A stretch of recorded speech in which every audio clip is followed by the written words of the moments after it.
Now, usually we guide you through, a whole lot of source material on one big topic, but today's deep dive, it's super focused, hyper-focused actually, on just one thing, helping you level up your English. We're using the really challenging language we pulled from our recent research on rewiring the brain. That's right. I mean, those sources, they cover some pretty sophisticated stuff, neuroplasticity, forming habits consciously, the mechanics of motivation, things like that. And, to really master those concepts, you kind of need the advanced vocabulary and idioms they use to describe them. Just understanding the words, well, it's often not quite enough, is it? You need to feel comfortable actually using them, especially in, say, higher level conversations. Absolutely. Yeah, think of this more like a targeted skill session, a workout for your vocabulary. We've pulled out 13 crucial terms and phrases. Some are complex, sciencey nouns, some tricky phrasal verbs, and definitely some conversational idioms, too. Our mission, really, is to take these 13 bits of language and, etch them permanently into your working memory, make them stick. Right. So we're going to slow the pace down a lot. This is really designed like an immersive language lesson. For every single item, we promise we'll repeat it slowly. We'll spell it out letter by letter. We'll give you a really precise definition. And then this is key. We'll give you not just one, but two solid examples. We'll often try to point out little nuances too, like how words often go together, or for phrases more formal or informal. Exactly. The ultimate goal here is linguistic confidence. And by connecting these words back to that powerful context, rewiring your mind, which was the subject of the sources, we want to make sure this vocabulary isn't just, memorized list style. We want it anchored to a meaningful concept. So by the end, you won't just know the definitions, you'll actually have the verbal tools to talk about your own transformation perfectly. Okay, sounds good.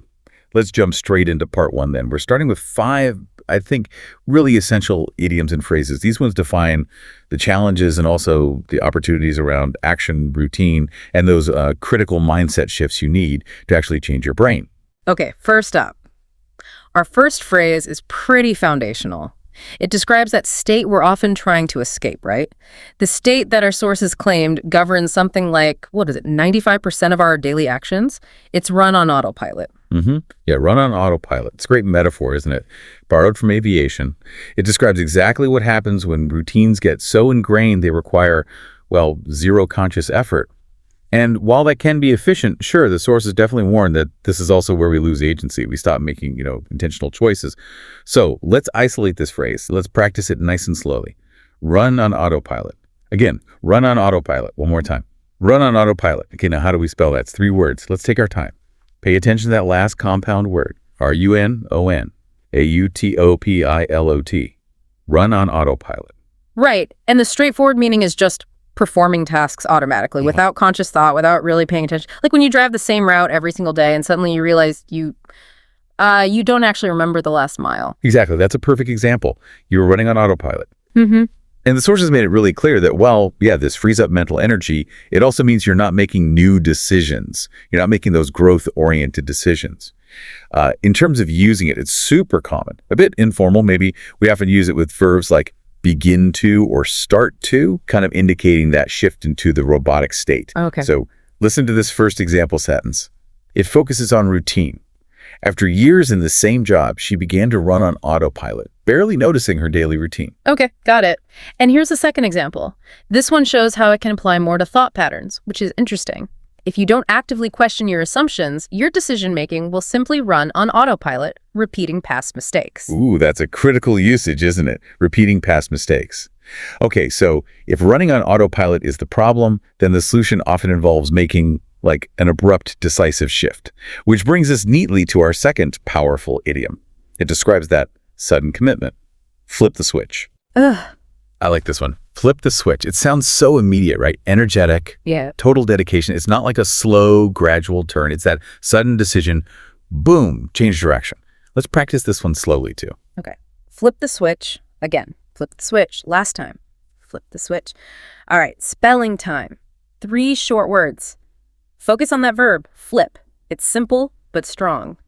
F-L-I-P-T-H-E-S-W-I-T-C-H. Flip the switch. So flip the switch means to suddenly change your behavior or your mindset or, your whole approach to something. It really signifies that moment of profound, usually quite dramatic determination or commitment to a totally new path. Yeah, exactly. Linguistically, people often talk about flipping the mental switch or maybe flipping the motivational switch. It's very descriptive, pretty informal, and it adds a lot of color to that idea of sudden transformation. It's basically what our sources suggested was needed to, say, kickstart a fitness routine or really commit to a big study project. Makes sense. Okay, first example. This shows the transition in behavior. He used to be lazy, but once he started his fitness journey, he flicked the switch and became super disciplined. Wow, okay. And here's a slightly different example, more about problem solving. It shows how you can use it for maybe just a momentary mental change, too. When the deadline approached, the team realized they needed to flip the switch from brainstorming to execution. Now. Good one. Right, moving on to phrase number 3. This is a really common idiom for challenging those fixed beliefs we have. And that process is essential, right, if you want to actually use neuroplasticity. The phrase is bust the myth. Bust the myth. This one feels powerful, especially in like academic talks or even pop science stuff when you're dealing with topics like the brain where, let's face it, outdated information often sticks around. You kind of need this phrase to show you're challenging that old thinking, the status quo. Let's hear it pronounced clearly. Okay, bust the myth. Bust the myth. Bust the myth. All right, spelling these 3 words. B-U-S-T-P-H-E-M-Y-T-H. Bust the myth. So when you bust the myth, you prove that a commonly held belief, a widespread assumption lots of people just accept as true, is actually false. This was a huge concept in the brain sources, wasn't it? Where we talked about that old myth that the adult brain couldn't really form new connections. Exactly that. That's a prime example. The core use of bust here is quite informal. It means like to break or expose something. You could use the verb debunk, which is maybe a bit more formal, but bust the myth, it's just got more energy. It's widely understood. It often signals, a cool discovery or setting the record straight. Yeah, I like the energy of it. Okay, here's our first example, really focusing on the theme from our sources. The scientists' findings decisively busted the myth that you can't learn new skills after 30. Right, clear example. And here's a second one, maybe less scientific, just showing how common it is in everyday talk. Everyone thought the local restaurant was expensive, but the new menu busted the myth by offering affordable lunch specials. See, very useful. Okay, our fourth idiom. This one describes that painful, really unproductive emotional state that can just stop change completely. Dead in its tracks. It's kind of the opposite of intentional living. The phrase is stewing in it. Stewing in it. It's so descriptive, isn't it? Visceral, like something slowly, unpleasantly cooking. It's a very, very common phrase people use when talking about emotional stress. Let's practice the full phrase. Okay. Stewing in it. Again, stewing in it. One more. Stewing in it. All right, spelled out. We often use the verb in this continuous form with ing, S-T-E-W-I-N-G-I-N-I-T, stewing in it. So to be stewing in it means basically staying stuck in negative emotions like anger or resentment, guilt, worry, often letting that feeling just consume you, replaying the situation over and over in your mind. The it refers to that negative feeling or the situation itself. Exactly. And it's highly informal, very descriptive. More formal ways to say this might be ruminating or dwelling on negative feelings. But the sources really emphasize that changing your neural pathways means you have to interrupt this loop. Because the longer you stew in it, the stronger that negative pathway actually becomes in your brain. Right, reinforces the negative pattern. Precisely.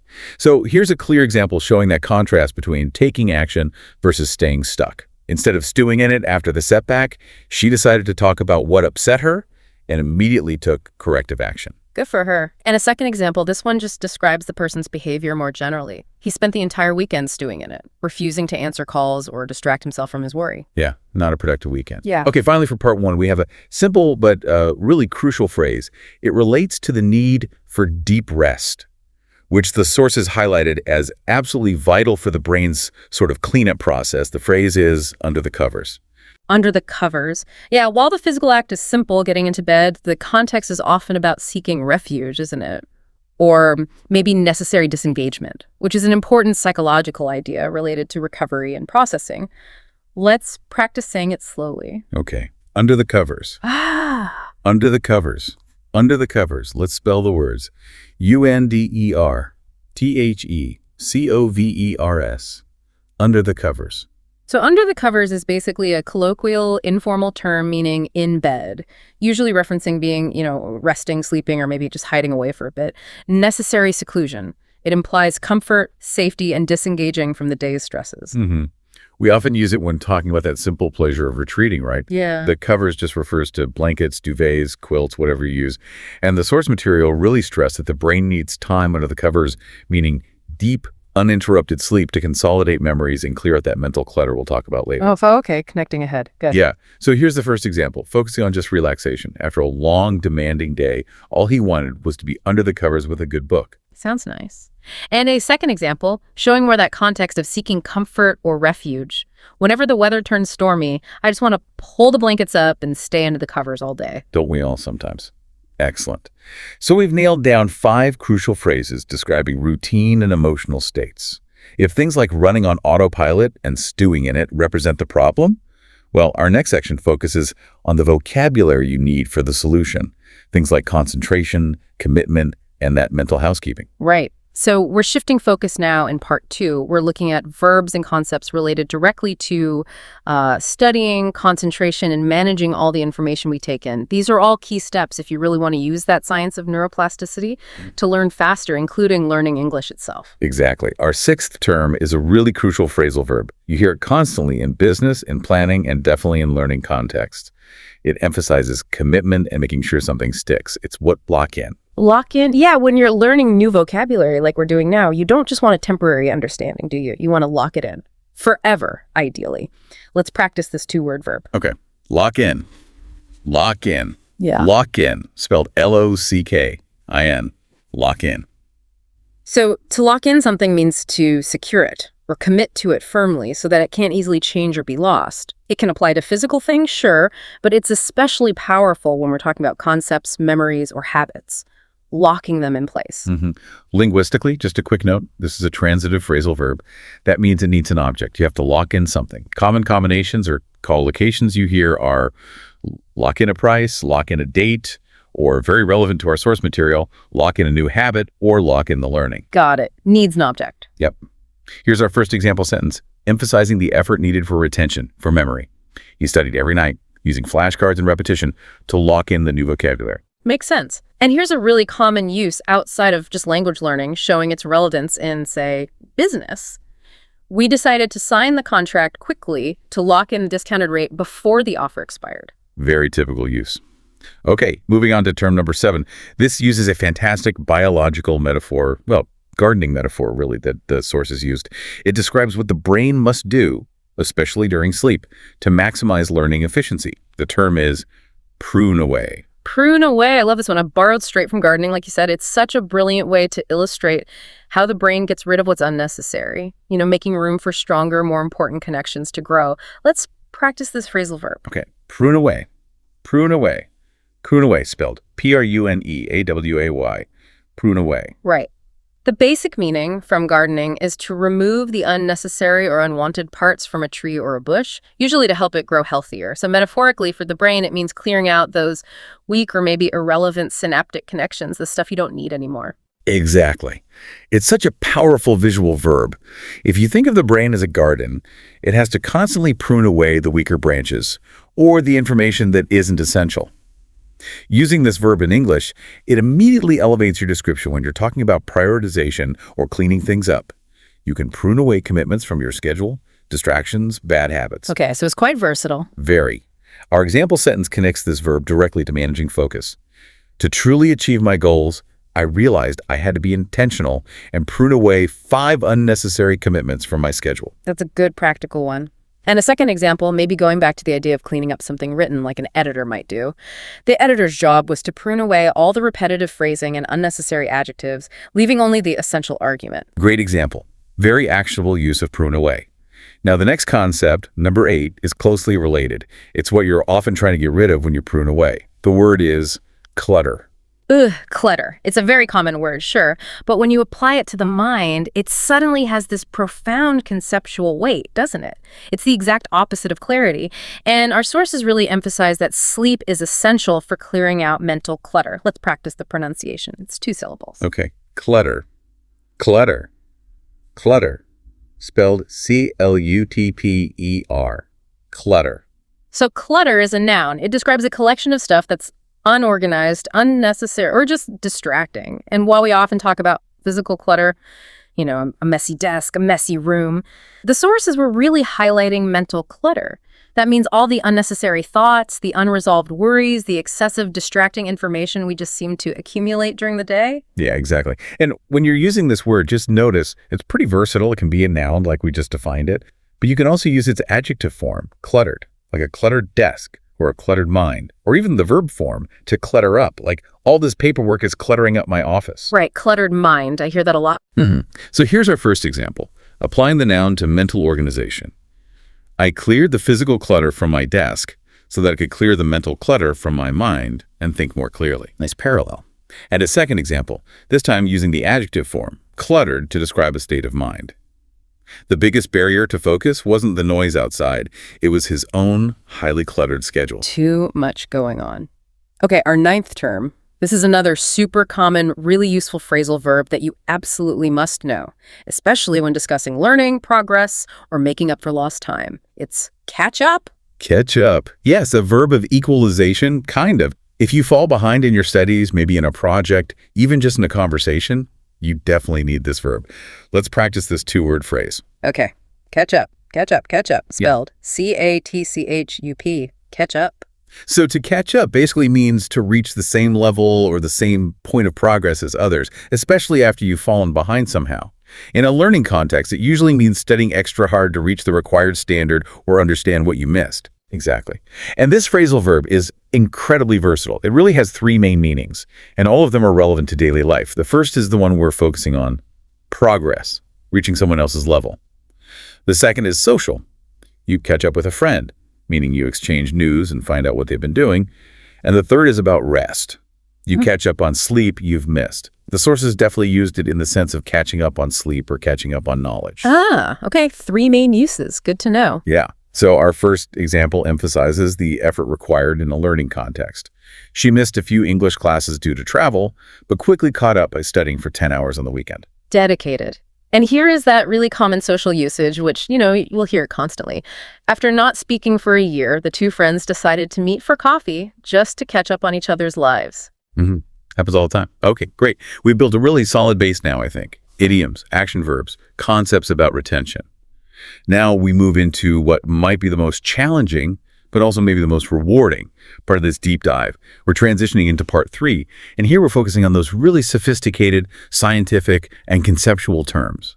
These are the words that truly add depth, add sophistication to your English speaking. They show you understand the why behind the change. Right. These next 4 concepts, they probably require a slightly deeper dive because they really are the foundation, the underpinning of all the source material we looked at. And number 10 is the absolute cornerstone. It's the scientific explanation for why change is even possible in the first place. Neuroplasticity. Neuroplasticity. Okay. Yeah. This word is long. It sounds technical. It can feel a bit intimidating, but its meaning is just profoundly important. It really is the core concept of modern brain science. So we're going to say this one very, very slowly and clearly. Listen closely. Try to pronounce each syllable along with me. Neuroplasticity. Again, neuroplasticity. One more time. Neuroplasticity. Okay, now let's tackle the spelling.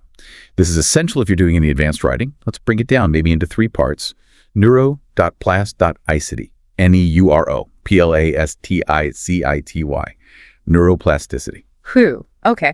So at its most basic level, neuroplasticity is the brain's amazing ability to reorganize itself by forming new neural connections. And crucially, it can do this throughout our entire lives. It's the proof, really, that your brain isn't like some old computer hardwired and fixed. No, it's a living, adaptable structure. It responds constantly to experience. Exactly. That adaptability, that plasticity, that's why we can learn English or anything new as adults. It's possible. Our sources referred to the brain as a living garden, didn't they? Constantly pruning old pathways, growing new ones, all based on where we intentionally direct our attention.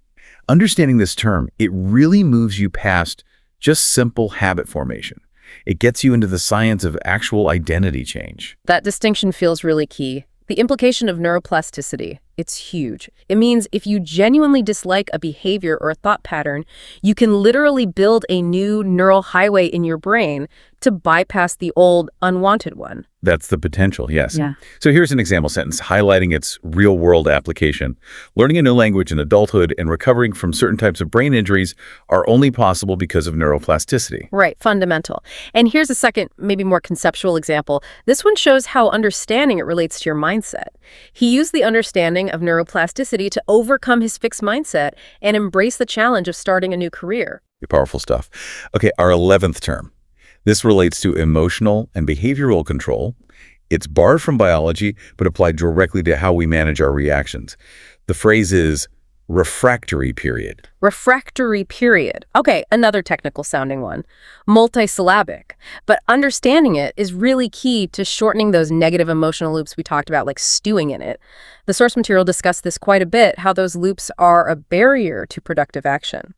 Let's practice this two-word phrase slowly. Okay, refractory period. Refractory period. Refractory period. All right, spelling the first word, that technical adjective, R-E-F-R-A-C-T-O-R-Y, refractory. And the second word, period, P-E-R-I-O-D, refractory period. So the technical definition of a refractory period, like in biology, is the time needed for a cell or a nerve or some structure to recover, basically, to reset before it can respond to a new stimulus. But in the context of our sources on emotion, it's about the time it takes for you to cool down after a strong emotional reaction, maybe anger, stress, fear, before you can think rationally again or initiate a new, maybe better response. That's it, exactly. The sources really emphasize that while you probably can't eliminate that initial emotional trigger completely, you can consciously learn techniques, things like specific breathing patterns or just delaying speaking for a moment to significantly shorten your emotional refractory period. A longer refractory period. That means you spend more time stewing in it.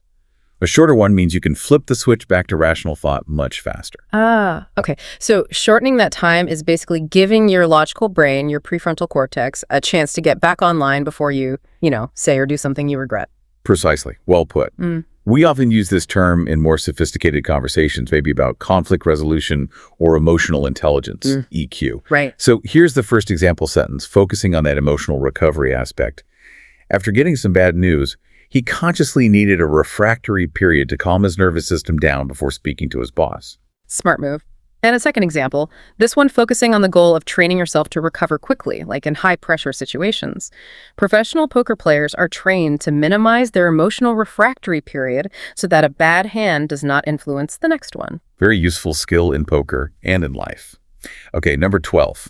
This is a concept that moves us beyond just acting and into deliberate, conscious choice-making. The word is intentional. Intentional, yes. If running on autopilot is the default problem state, then being intentional is pretty much the core solution, isn't it? This feels like a core vocabulary word for anyone focused on self-improvement or conscious living. And the sources made a really key distinction, didn't they, between being intentional and just relying on raw willpower alone. They did, yeah. Let's practice the word. Pay attention to that suffix, ale. Ale. Just often signals an adjective. Intentional, spelled I-N-T-E-N-T-I-O-N-A-L. Intentional. So to be intentional means that something is done on purpose. It's planned, it's deliberate. You're not just letting things happen to you. You are actively guiding your thoughts, your actions, your energy. It implies real purpose behind what you do. And the sources argued that just relying on willpower, well, that's kind of a finite resource. It runs out. But being intentional, which means strategically designing your environment, planning your daily schedule, setting things up for success that actually requires less moment-to-moment effort because you've already set up the pathways for success ahead of time. So this word, in its adverb form, intentionally, are really vital. That makes a lot of sense. Less effort in the moment if you've planned intentionally beforehand. Exactly. Here's an example of making a deliberate choice about how you use your resources, like time. She made an intentional choice to read one book a month instead of merely scrolling on her phone during her downtime. Good choice. And a second example, this time using the adverbial form, intentionally, to describe the manner of action. To truly lock in the learning, you must intentionally revisit the new vocabulary every 48 hours or so. Nice tie-in there. Okay, finally, our 13th term. This is a common adjective used to describe something that is, well, undervalued or overlooked. It's a word the sources explicitly used when discussing a really vital component of brain health and learning. The word is underrated. Underrated. Yes, we definitely need to give this word its due attention, because the sources argued pretty strongly that things like sleep, mental silence, even simple rest, They are wildly underrated tools for high performance and effective learning. They're not optional extras, they're essential. Absolutely essential, but often overlooked. Let's listen closely and practice. Underrated. Underrated, spelled Underrated. Underrated. So if something is underrated, it simply means it's not appreciated or valued as much as it really deserves to be. It implies that the item or the concept is actually far more effective or important or valuable than popular opinion might suggest. Exactly. And this word is extremely common in modern English commentary. You hear it all the time discussing sports figures, movies, restaurants, productivity tips, anything really. It serves as a great direct opposite, an antonym for overrated. And the sources used it specifically to elevate the status of sleep and rest, arguing that without that deep rest, the brain simply cannot effectively prune away the clutter or lock in new learning, making rest a powerful but seriously underrated mechanism for change and growth. Okay, that makes the connection very clear. Our first example shows how this word can be used to champion a simple activity people might dismiss. Walking is one of the most underrated forms of exercise, often overlooked in favor of intense gym workouts. So true. And for our final example, let's bring it back to the core theme of the sources again. The sources concluded that recovery time is perhaps the most underrated component of high-level performance and effective learning.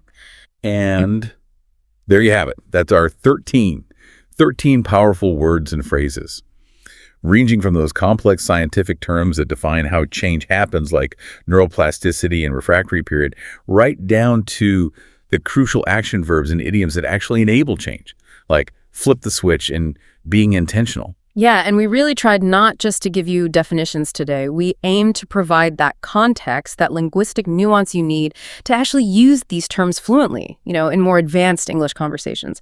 By focusing just on these specific 13 terms, you're acquiring the kind of vocabulary needed to sound more natural, definitely more sophisticated, and hopefully more confident, especially when discussing complex topics or, crucially, when talking about your own life and your own growth. And remember, that connection is the absolute key to locking in this learning, right? So we really encourage you, make an intentional choice today. Try to use at least, say, 3 of these new words or phrases. Use them in your own conversations, maybe in your writing. Make a point to use the vocabulary of the solution, not just the vocabulary of the problem state. That's a great way to put it. And remember, every single time you practice these new words, every time you make an intentional choice about what you focus on or how you react, you're not just acquiring language, you're actually participating in neuroplasticity. You are literally physically rewiring your identity, making your learning more effective, and actively moving away from just running on autopilot. Which leaves us with just one final thought, something kind of provocative from the source material that really sums up the importance of what we covered today. We learned that a staggering 95% of our thoughts and behaviors are just unconscious habits by the time we're 35. So, if learning English or changing any behavior requires an intentional act, and hey, we now know the vocabulary to describe that act, then the question for you is, what small, powerful habit will you choose to repeat today, starting now? To ensure your brain is building pathways in your favor, will you maybe use an underrated tool like proper rest? Or will you flip the switch toward a new, intentional practice? Stay intentional, stay curious, and keep building the mind and the voice you're proud of. We'll see you for the next deep dive.